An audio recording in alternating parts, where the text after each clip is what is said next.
Alrighty, so good afternoon. I'm Lene Willis, licensed therapist in Maryland, West Virginia, and Ohio. And today we will be talking about love, respect, and equality in relationships. I did not do this last week when we had our first session on love, sex, and lies, or sex, love, and lies, rather. But I want to take a moment to shout out the sponsors of this event, and that is Parsons Designs. They work on helping people with coordinating events, decorating for events, weddings, birthdays, little outings or date nights that you may have for your partner or for your significant other, things like that. It's really, really, really good business to help me with my wedding. And then also Blue Hibiscus Organics. They sell a lot of natural and organic products, from bath bombs to lotions, Baird sprays, you name it, they have it. Check out their information and their website. And let's jump into the topic today. So we have a lot that we need to discuss today, and there were some things that we were not able to address in last week's session with all of the guests. There was just so much going on, but it was a very good conversation. So I just want to take an opportunity to go back and just review quickly what we did last week. We spoke about sex. We defined what it was, what it looks like in a relationship, what's appropriate from what's not appropriate, which is dependent on what each couple determines is what they want to do or engage in within their relationship. So sometimes I know we try to follow the moral beliefs or the moral standards of society, but the reality is that if it's okay in your relationship and if it's something that you both are okay with, then that's what makes it okay in your relationship. And then also whatever moral standards you have set in place for your relationship, there really should be some form of a roadmap for the relationship and how the relationship processes and goes through different conflict and issues that may come up. So jumping forward, I want to just talk a little bit about what we'll be diving into today. Like I mentioned, we'll be going into love, respect, and equality in relationships. And I wanted to just look over some of the notes that I have here because we're going to talk about a lot. And we'll see how everything goes. So the objectives that I'd like to be able to have everyone understand at the conclusion of this episode is how to truly love your partner. This is one of the objectives that we were unable to meet in last week's session. So we'll definitely make sure we do that today. And then, does respect matter? You know, talking about respect, figuring out how it works in the relationship, how you can demonstrate respect, and how you can understand what respect looks like for your partner, so that you can make sure that the respect that you're given is actually hitting home to the person that you're in a relationship with. The other objectives include, what does it mean to be equal in a relationship, and is equality even necessary? Also, I want to dissect the roles and expectations in your relationship, as that is the cause of a lot of the relationship issues that I've seen in the couples that I've worked with over the years, and even in my marriage, identifying the roles, the expectations, and how those things may change over time as you move through different phases of your relationship. This is something that's definitely important, so we need to make sure we touch on this. And finally, establishing priorities. And identifying how the establishment of those priorities, how it reduces negative feelings. So all of this will be discussed in today's episode. And the first I want to tackle, of course, is how to truly love your partner. So when we talk about loving your partner, we want to talk about what it looks like to care about your partner.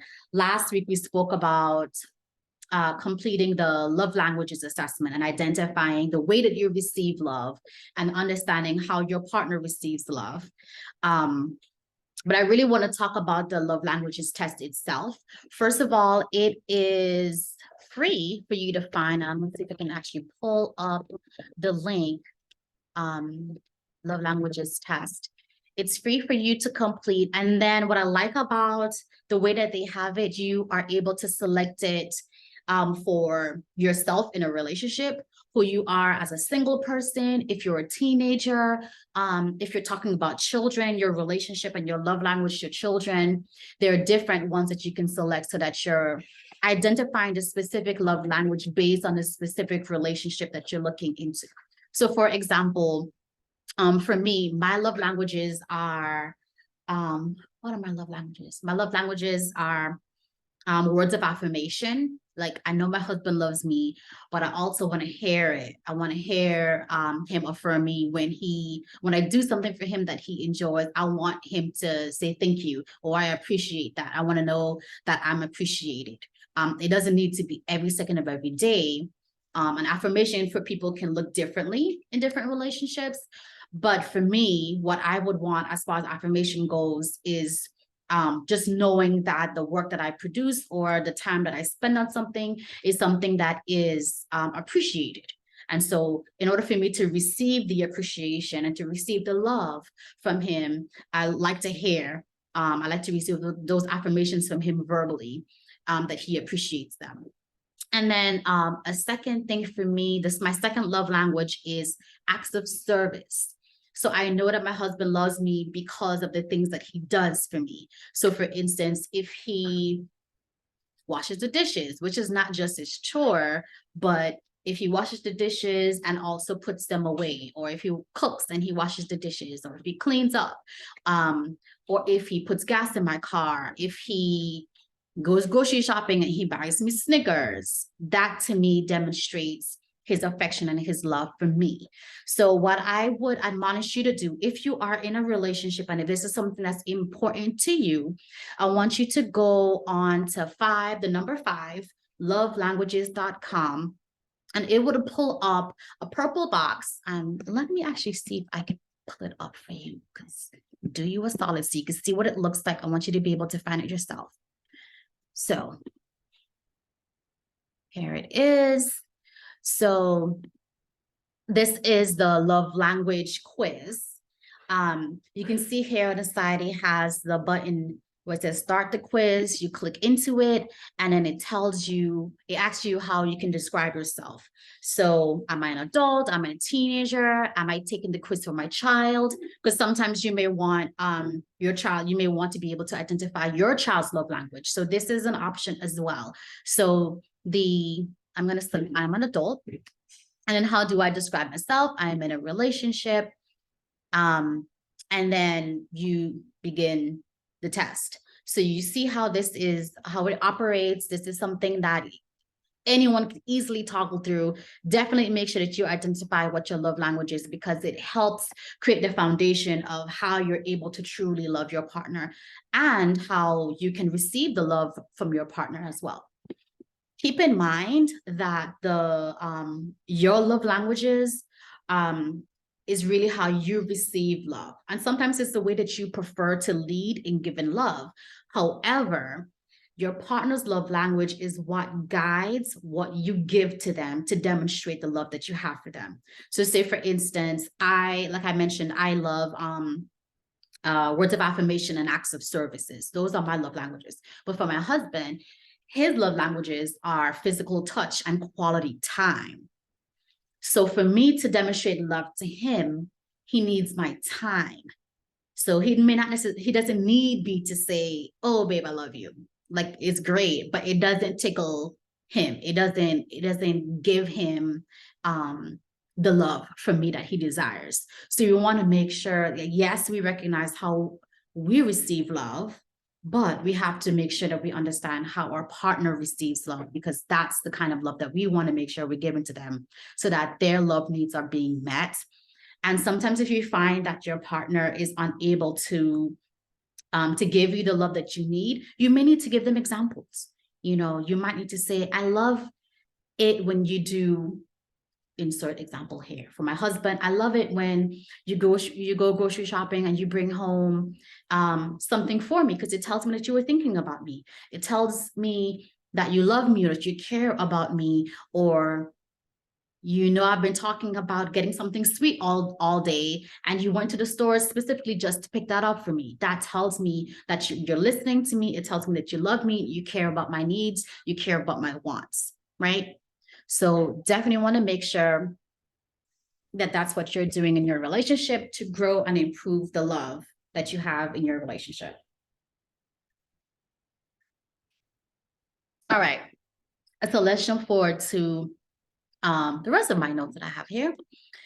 So another thing to make sure that you're paying attention to is that loving your partner, it depends on how you express the love and how you receive it. So if you both are simultaneously and intentionally giving and receiving love to each other, it helps with promoting love in the relationship and building on the intimacy in that relationship.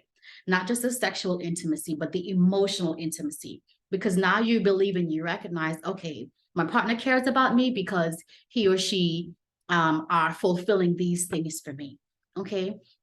In addition to that, and I guess maybe the last point I want to touch on when it comes to truly loving your partner, it reassures them of your commitment to the relationship. So it is an outside behavior that demonstrates your care and your concern for them, regardless of who else sees or who knows about that expressed love. I think sometimes we believe that the best expression of love is when you put on the show when everyone else can see how much you love your partner. But it's not just about what people see from the outside looking in. It's really about how you make your partner feel and your expression of that love within your relationship. So it's very important and critical that when your partner is indicating to you that some of their emotional needs are not being met, that you truly work on demonstrating that love, not focusing on, oh, well, my aunt said that they could tell I love you because I do this, or my mom says that they could tell I love you because of this, or your brother thinks that I really love you because I do these things. It's not about outside people and their concerns. That's great.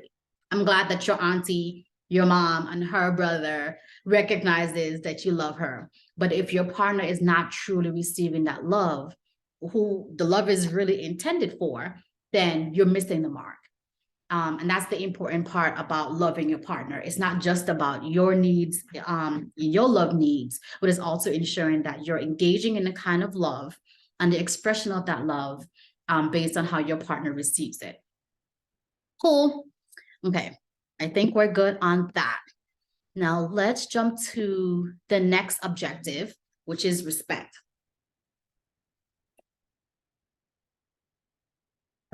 Okay. We're doing really great on time. Okay. Respect is really tough. I think a lot of people believe that in order to respect your partner, you have to love them. And sometimes vice versa. But those two things that you need are both important in a relationship, yes, but one doesn't necessarily equal the other. Okay. Really, they're two separate entities and they both need to be met in order for you to have a very healthy and successful relationship. So respect. I also believe that respect, when you think about genders, so sex, and how people from, whatever specific gender that they identify, everyone may have a different idea of what respect look like. So for me, respect is you knowing what's important to me and valuing those things the same way that I value them. And even if you don't necessarily value them the same way, at least you honor those things. So you may not necessarily agree with everything, but because you honor the way that I think or feel about a specific thing, then you give me that time and the space so that you're not providing negative feedback or input on those things that mean or matter to me. So an example of that would be, for instance, in a marriage, and this could look differently for different people. For my husband and I, it was very important to me that if we have friends of the opposite sex, that the conversations that we have need to be appropriate, right? For me, appropriateness, demonstrates respect for the marriage. I'm not saying that you can't have conversations with, or that he can't have conversations with his friends, with his female friends about sex, or about, other topics that some people like to believe are only topics that you can have or discuss under the realm of a relationship or with your partner, et cetera, et cetera.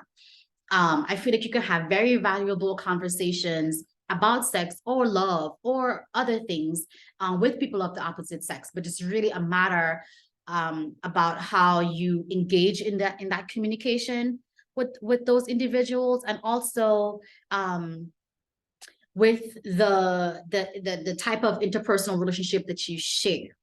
So sometimes there may be some people, or there may be someone that you are having a dialogue with, and that person may say something that's inappropriate, which could be an opportunity for them to bait you into a conversation that could go down a path that demonstrates that they're not really interested in respecting your relationship or respecting your marriage. And people will try you. Females, males, it matters not. Even people who may already be in a marriage themselves or in a relationship themselves, no one is hands off. Anyone has the opportunity and the ability to sidestep or to overimpose themselves in your relationship, not necessarily because you let them, but this is America, so there's free speech. So people are allowed to say whatever they feel like, but it's really based on how you respond to them.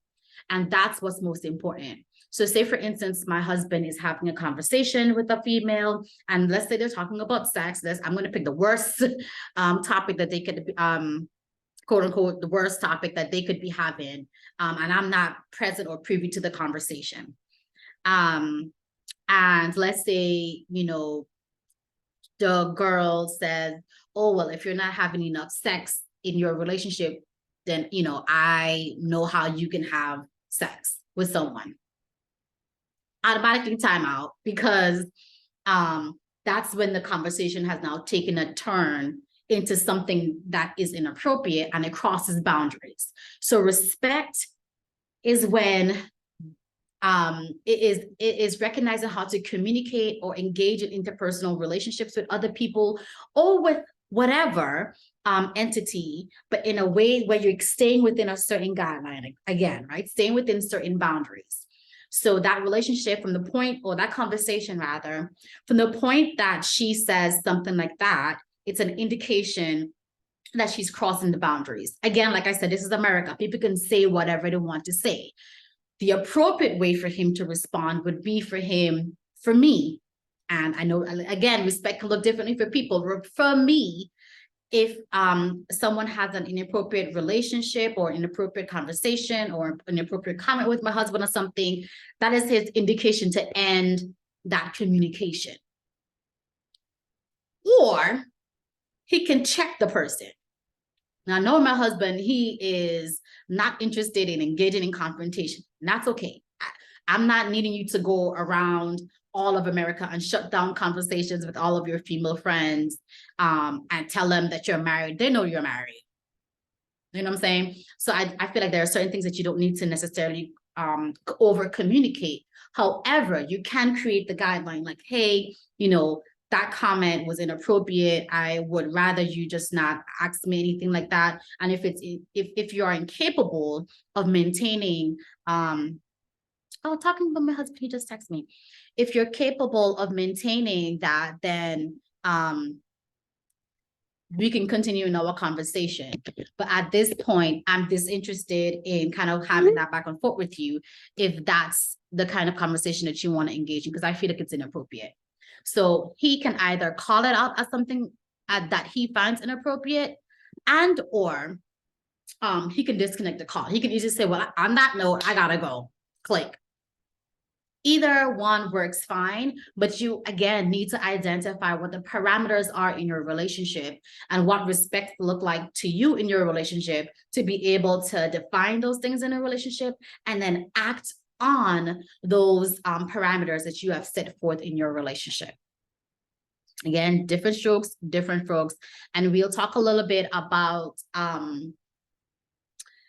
about roles and expectations, which is why I mentioned that this is something that's very important, because again, it sets the stage and the foundation for your relationship. And it's the precipice for why a lot of relationships and experience conflict, because those base things haven't been set. And I know it's challenging to set them, especially when you're dating. But if you're in a committed relationship of sorts, whether you're married, you're engaged, you're long-term dating relationship, it's important to make sure that you are setting those parameters. And we'll talk a little bit more about that as we get further into our conversation today.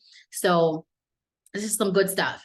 Also, while I'm here, I also just want to mention that my partner for today's conversation could not make it. He was tied up, so he wasn't able to make it. So that's why I'm doing this solo today. But I hope that the information that I'm providing is still something that's valuable to you, that you can utilize in your relationship. And I'm going to turn my sound off now. Oh, here's my husband entering the conversation. Okay. So let me also put this on speaker view so I can make sure. Okay, great. Alrighty. So the next part of the conversation, as far as this objective goes, is relating to the respect. We were still talking about respect in a relationship. And I mentioned, but I want to make sure that I specify that every person views respect differently. And it includes their unique definition of respect, right? So the way that I think respect is and the way that I view it might be different than the way my husband views it. It might be different in the way that you view it. The difference between what I would think is respect might not necessarily mean that you would feel the same way about respect. So again, in a relationship, it's about honoring what your partner feels is important to you, so that you are respecting them in the way that they receive, and vice versa. It should be returned. If you're given respect, of course, you want to receive respect, right? So that's absolutely important. The next objective that I wanted to flesh through is, what does it mean to be equal in a relationship? And is equality, is it even necessary? Okay. So I mentioned this a little bit before, but I really want to take this opportunity to get into the equality of the relationship when it comes to the guidelines and the parameters that are set in the relationship. So when rules are created in the relationship, each person should follow the rule, right? This speaks to the equality piece, because if you're going to have a rule for one person, then everybody in a relationship needs to be following that rule, unless the rule specifies that one person or someone else would be doing one thing while the other person would be doing something else. That's okay. So, but those things need to be specified in the relationship prior to you engaging in whatever behaviors. And I would also go as far as to say that if you end up experiencing conflict about something where there are no rules or there are no guidelines, you almost low-key want to say, well, let's just say, let's chuck this up as a loss, right? Because we never actually clarified what those stipulations are or what those parameters are for this specific thing, but let's set those parameters now.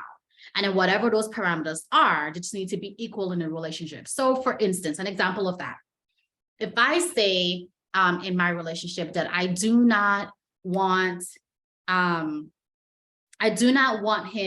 I'm going to go back to this example. I do not want him having conversations with people of the opposite sex. Okay, if that's a parameter and a rule that I'm setting for myself or for him in the relationship, then I have to be okay then with him setting the same rule for me, the same expectation for me, right? If I don't want him having relationships with people of the opposite sex, then same for me. I shouldn't be having relationships with people of the opposite sex. It doesn't matter if those relationships are platonic or otherwise. The point is that if that is something that we have agreed to in the relationship, we need to ensure that we both are following those rules equally. So yes, is equality necessary? yes, is necessary. You want to feel as though the relationship is fair. And I know that this word comes up a lot when it comes, to relationships, and when conflict occurs, or if there's betrayal in the relationship. Oftentimes I hear couples say, well, that wasn't fair to me. She did this or he did that. That wasn't fair.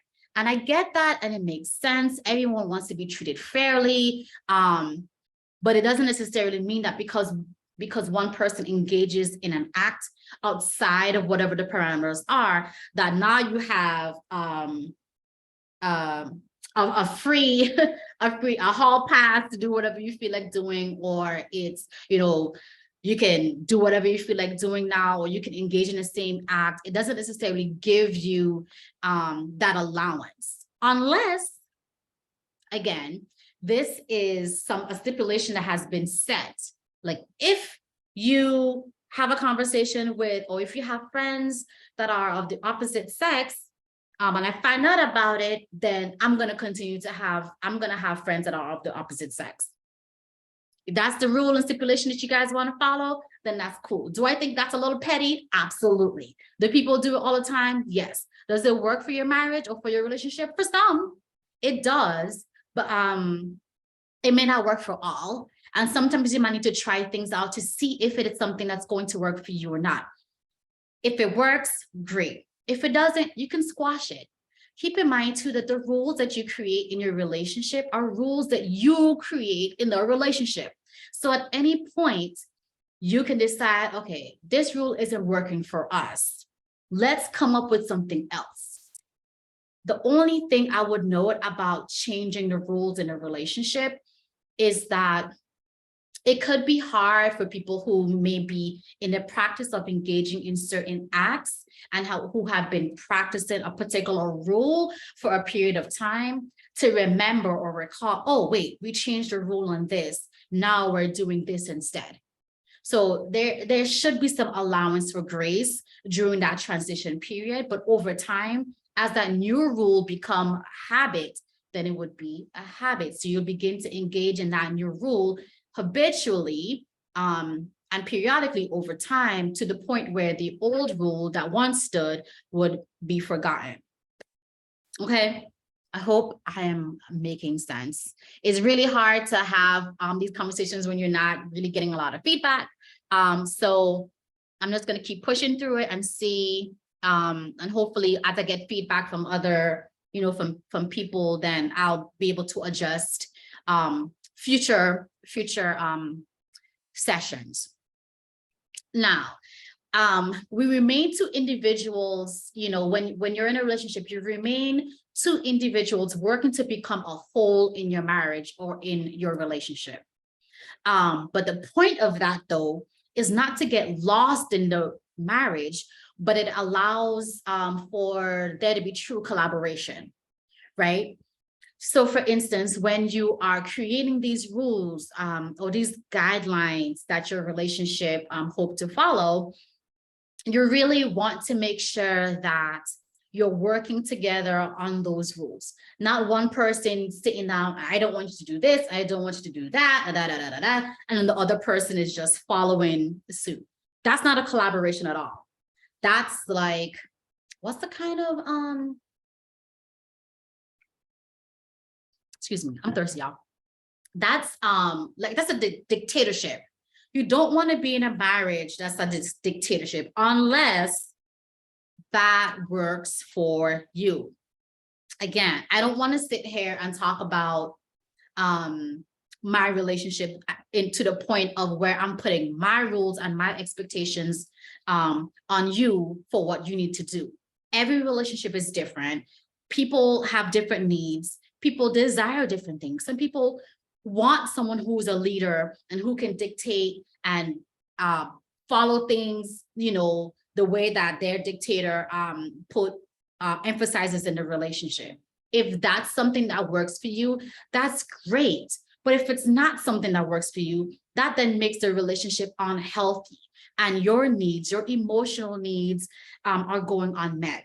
And that's really what I'm trying to emphasize when I have these conversations. It's not about, again, putting my own expectations and making you set those exact parameters in your relationship. It's really about you doing the work, identifying what's important to you, identifying what's important to your partner, and figuring out how that works together in your relationship so that you can make your relationship one that's valuable, one that's healthy, one that is loving, and one that you can, create a legacy, whether it's just you all two by yourselves or three, not, judging anyone's situation or relationship, and whatever legacy that you choose to leave behind, whether you have children or not.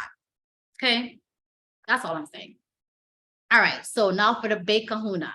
I've really been emphasizing roles and expectations in your relationship because this is a huge deal.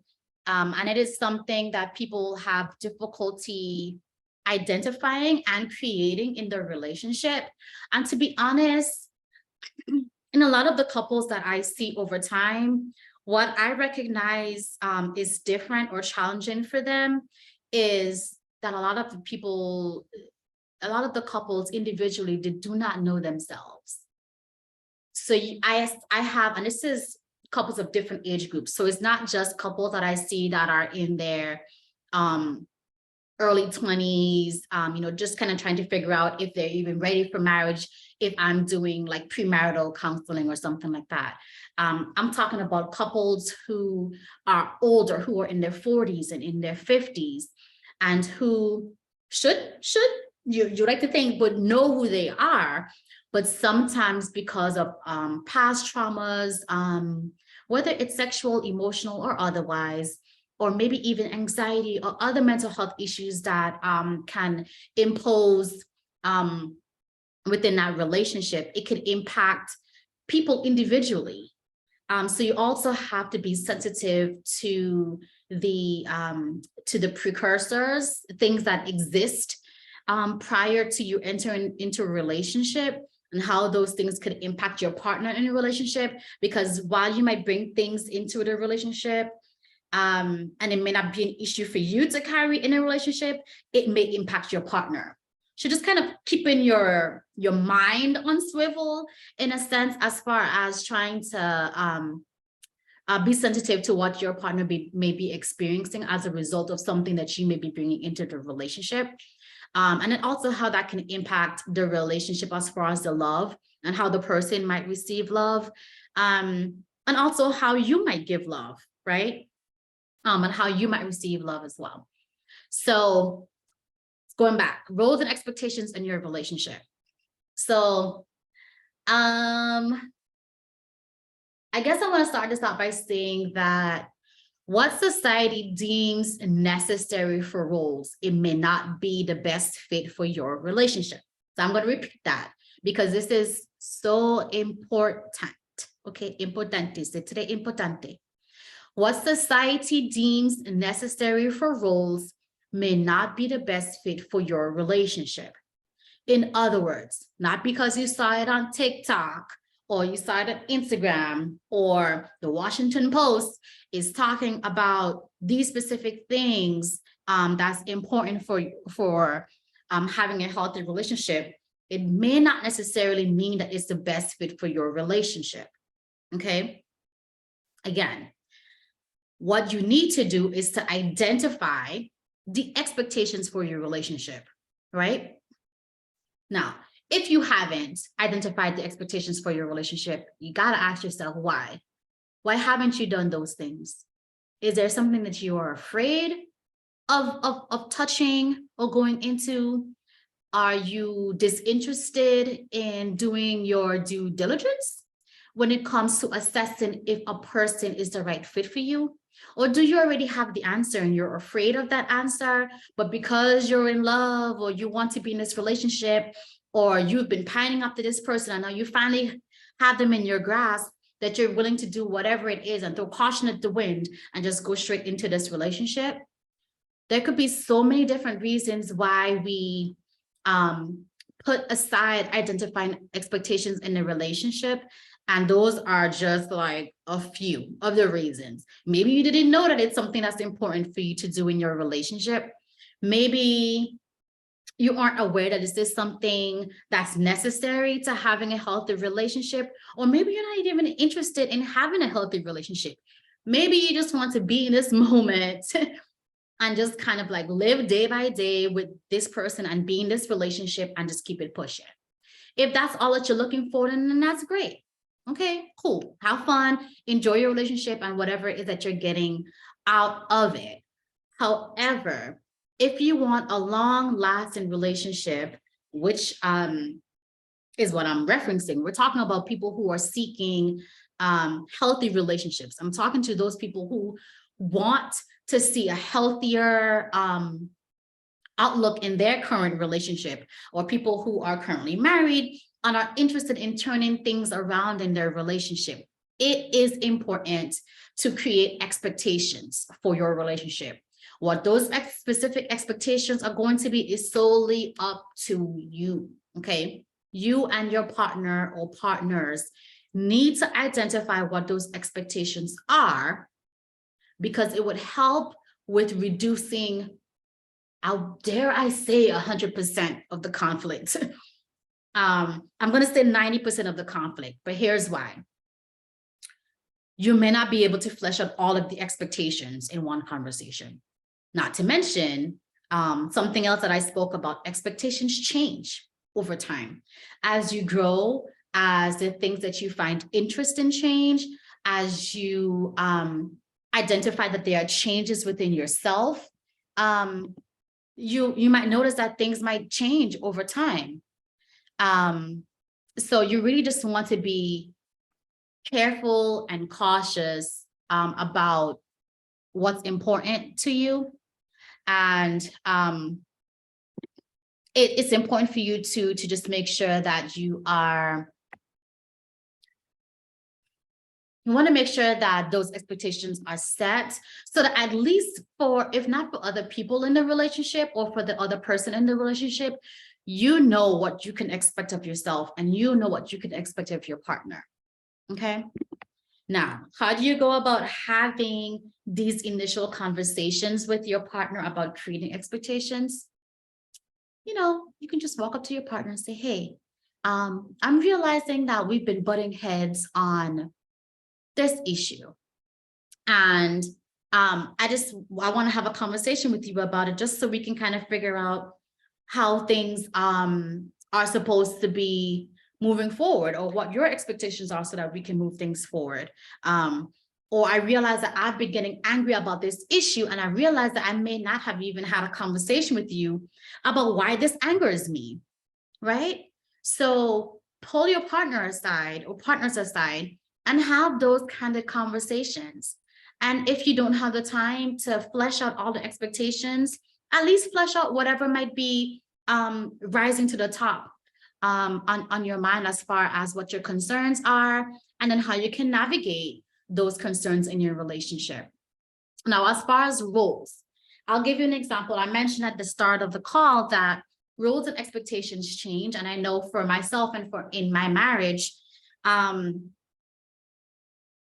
the roles and expectations change however we see fit. So when we first got married, obviously, well, not obviously, we had to navigate working through how parenting was going to work for us when my stepson was in town, right? This is my husband's biological child. And so he may have expectations for me as far as parenting goes. He may have expectations as far as what role he would like me to play, or what role he wanted me to play. So that was a conversation that we needed to have even prior to us getting married, just to identify, is this even a role that I would be interested in taking on, right? But if you don't have those conversations, then it's a missed opportunity to flesh out things that could become an issue later on in a marriage. Okay, so it's very important to make sure that you do your due diligence when it comes to things like that. So going back to prior to my husband and I getting married, we also engaged in premarital and pre-engagement We did pre-engagement counseling, not for that long because that kind of fell off. And then we did premarital therapy. Now within the premarital therapy, I remember specifically there was a roles and expectations sheet, and I wish I can pull that up right now. If I can find it, I'm going to pull it up and screen share it because it's really important. I share this sheet with my clientele because it is with my couples, obviously, because it's important for you all to identify what those expectations are. And in our marriage, my husband and I, we filled it out separately.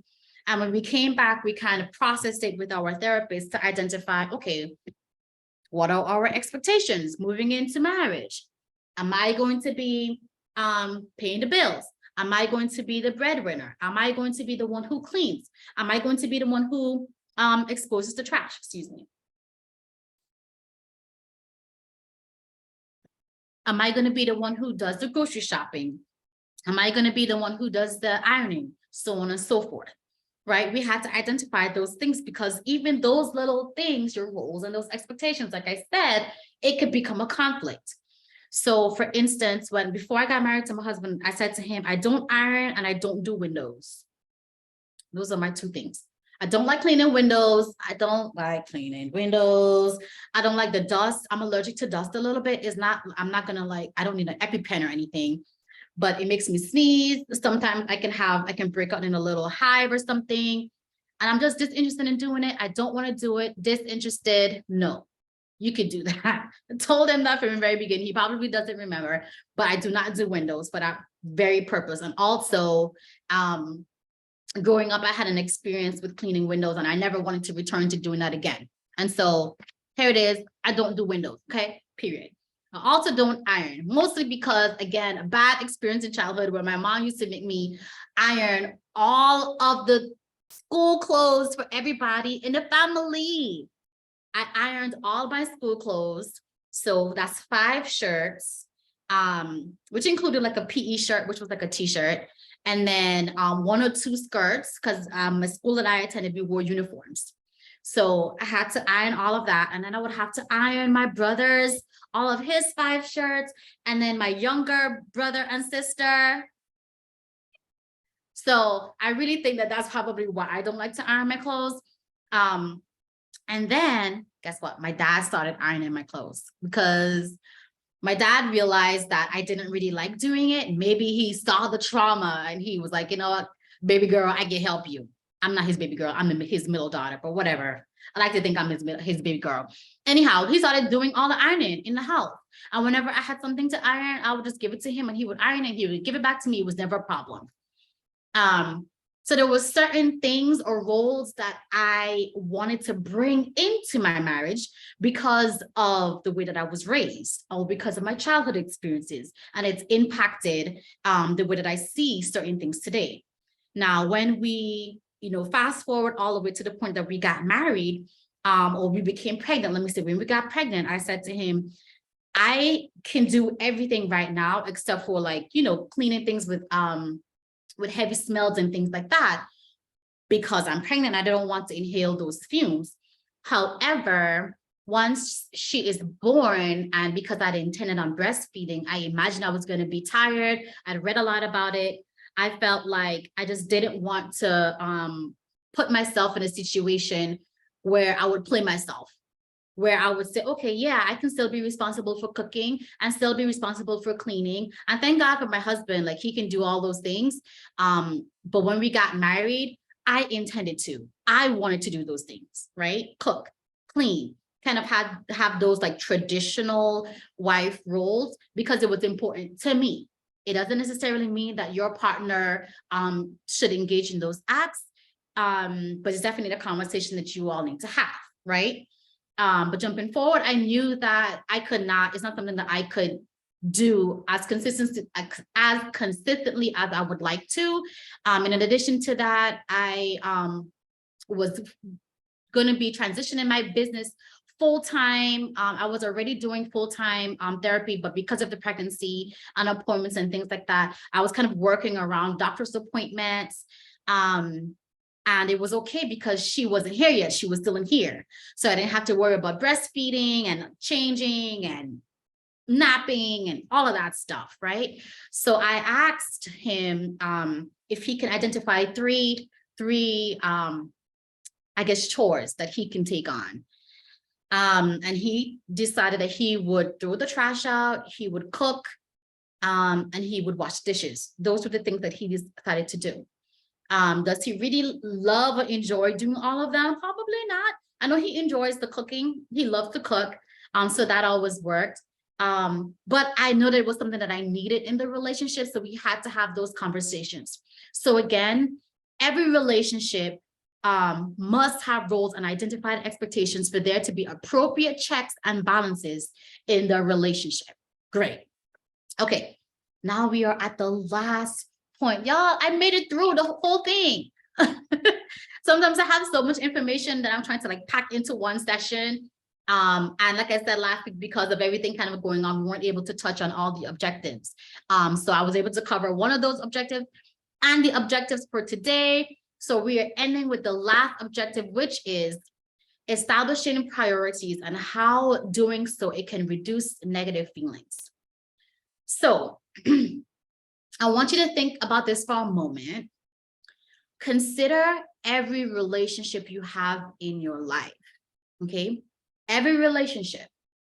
So when I say relationship, I want you to think about the things that you spend your time doing, okay? So the things that you spend your time doing is essentially relationships, whether it's a relationship that you have with a hobby, relationship that you have with your child, relationship you have with specific family members, friends, your partner, work, pets, you name it. Okay, I want you to really think about that. And if you need to pause the video so you can take your time out, and I want you to write it all out.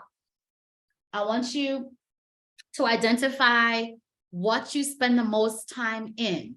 Next, this is your next task. So once you have everything fleshed out, every relationship that you have, all the things that you spend time doing, I want you to now order those things based on how much time you spend doing them, okay?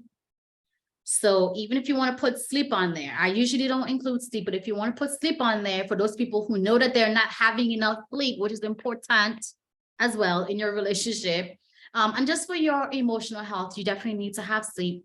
Put sleep on there as well.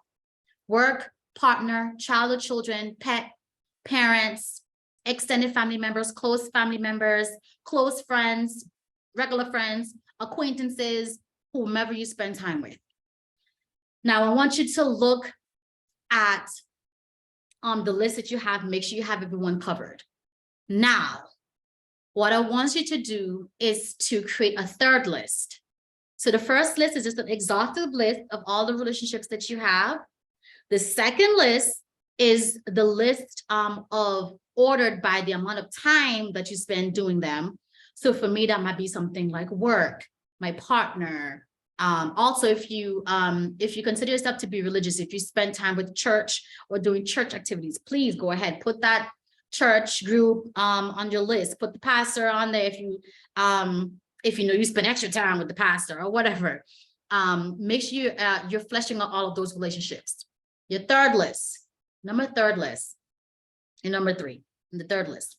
What I want you to do with that list now is to put everything that you have in those two lists. I want you to just put it in the order that you would like it to be. Where would you like those things to be as far as how much time you would like to spend in those relationships?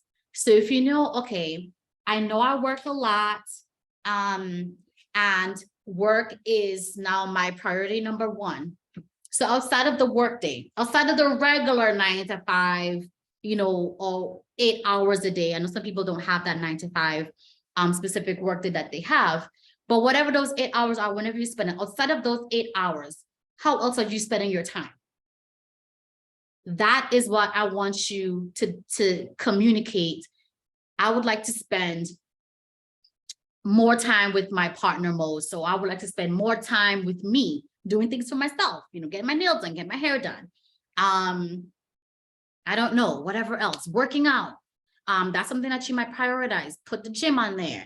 If you take care of your pets, or you do things with your pets, or maybe you have parents who are older and they need care. Put your parents on the list and order them in the way that you would like to do it. Now, what I want you to do is to compare your number 2 list and your number 3 list. If you see things are not really kind of mashing up with where you would like them to be, as far as your number 3 list, your number 3 list should be like the golden standard of what it is that you essentially would like for yourself. Be honest with yourself, okay? And then what I want you to do is to then share that list with your partner. Share your number 3 list. Like, I want you to be the first thing I spend the most time on. But when I look at my number 2 list, you're actually the 5th thing. Okay, so there's a discrepancy there, right? Talk it through with your partner. Identify and figure out, why is it that I am prioritizing certain things above you? Is there something that's missing in our relationship that's leading me to prioritize, work over you? Or maybe there's something else going on, right? The reality is that oftentimes we prioritize things that we don't necessarily want to or need to. Emphasis on need, right? So if you have a job, if you expect to spend a certain amount of hours a week or a day working, and it's beyond the 40 hours, right? The quote unquote 40 hours weekday, 35 to 40 hours a week is a general number of hours that people would like to spend. Maybe they spend an additional 20 hours doing schoolwork if they're in school. If they work full time, they're also in school like myself. Okay, put that down. How much time, after you've done all of that, how much time do you have left in a week to spend with your partner, or to spend with your child, or to spend with your pet, or to spend with your close friends, or to spend with yourself, just being able to woosah and get yourself together? How much time are you spending sleeping? Are you getting adequate sleep? These things are all important because, like I said, without your ability to establish those priorities, you may experience or you may encounter a lot of negative feelings. And in order to decrease those negative feelings, you have to get your life in order. It's going to be challenging at first, but one of the reasons for having a partner is that you have someone who can hold you accountable. If you don't have a partner where you feel comfortable with them holding you accountable for something, it's either that the way that they communicate to you is unhealthy in a relationship and you don't want to be spoken down to, or you may not be really open with your partner or as vulnerable with your partner, and you don't want your partner to be aware of, the things that you're doing that's not in the order that you'd like it to be in. But it's okay. It's actually very valuable to have a partner who can hold you accountable to things that you need to get done. Oftentimes, and studies have shown that if you have an accountability partner, you are most likely to complete whatever those tasks are that you're working towards. So why not have that accountability partner be someone that you're actually partnered with, someone that you are connecting with emotionally and or sexually? For those persons who may be asexual, you still have a partner that's there. Use the person that's there. And if you don't have a partner, if you were single or if you're just dating and you haven't identified someone who can serve as a romantic partner that can serve as your accountability partner, choose a sibling, choose a best friend, choose someone a mentor, someone that you can count on, someone who can be there for you, someone who respects and values your time and your space and the goals that you're trying to achieve, because they are more likely than not to be able to put themselves in a position to help you achieve those goals. So in a nutshell, what we spoke about today for our topic on love, respect, and equality in relationships, we spoke about how to truly love your partner. Does respect matter? What does it mean to be equal in a relationship? And is equality necessary? We spoke at length in kind of all of those objectives as well, about roles and expectations in your relationship. And then finally, establishing priorities and how being able to do so reduces the negative feelings that you experience. Great. This was a very packed conversation. And again, I just want to thank my sponsors, so Parsons Designs, and also Blue Hibiscus Organics for sponsoring these events. Please look out for their information and their website. I'm going to try to post it in the description box, so you are able to go into their website and look at their stuff. They have good goodies and things that you can do to help you, especially Valentine's Day is coming up. You all need some ideas. Definitely check them out. And if you'd like to schedule a couples therapy with myself or with one of the employees with LP Counseling and Therapy Services, please go onto my website. I'll put the link on the bottom, but if you can hear and type, then it's www.lpctservices.com. And thank you so much for listening and being a part of this discussion, and have a great day. Bye.